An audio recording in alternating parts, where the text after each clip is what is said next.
శ్రీ సత్యసాయి జిల్లా కద్దరి పట్టణంలో పింఛన్ల పంపిణీ కార్యక్రమం నిర్వహించారు. ఈ కార్యక్రమంలో ఎమ్మెల్యే వెంకటప్రసాద్ పాల్గొని లబ్ధిదారులకు పెన్షన్లను అందించారు. మాజీ సీఎం జగన్ మళ్లీ రాక్షస పాలన తీసుకురావాలన్న కాంక్షతో అభివృద్ధి సంక్షేమాన్ని కుంటుపడేలా చేశారని ఎమ్మెల్యే ఆరోపించారు.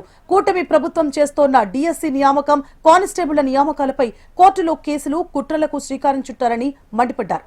ఇక గతంలో చేసిన తప్పులను పునరావృతం కానివ్వమని ఎమ్మెల్యే వెంకటప్రసాద్ హెచ్చరించారు.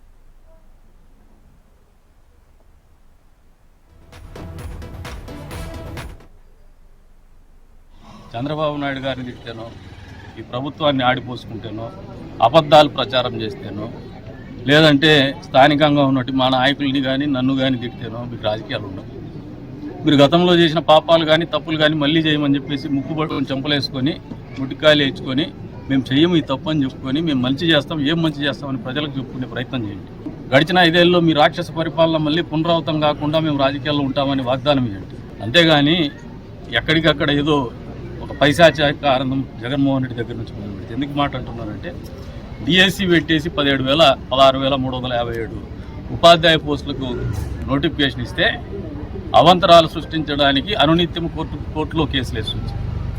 కానిస్టేబుల్ నియామకానికి అనునిత్యము కేసులు వేసి చూస్తాం. పెట్టుబడులు వస్తా అంటే వాళ్ళని బెదరగొడతారు.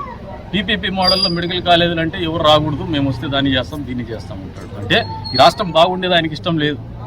ఎంతసేపు ఈ రాష్ట్రం కుంగిపోవాలా, అభివృద్ధిలో వెనకబడాలా, మళ్ళీ ఈయనకు రాక్షస పాలనకు అవకాశం రావాలనే ఆలోచనతో ఉన్నాడు. కానీ ప్రజలు విఘ్నులు జగన్మోహన్ రెడ్డి గారు అండ్ కంపెనీ వాళ్ళు ఎప్పుడు ఇంకా పదే పదే మోసపోరు. మీరు ఒక్కసారి అవకాశం అంటే మోసపోయినారు, ఇంక మళ్ళీ మోసపోయేటువంటి పరిస్థితులు ఉండవు, మీకు భవిష్యత్తు కూడా ఉండదు. ఈ రకమైనటువంటి అప్రోచ్ వదిలేసి పాలిటిక్స్లో కన్స్ట్రక్టివ్ నిర్మాణాత్మకంగా ఆలోచించేటువంటి రాజకీయాలకు రమ్మని చెప్పేసి తవ్వగలుగుతున్నాము.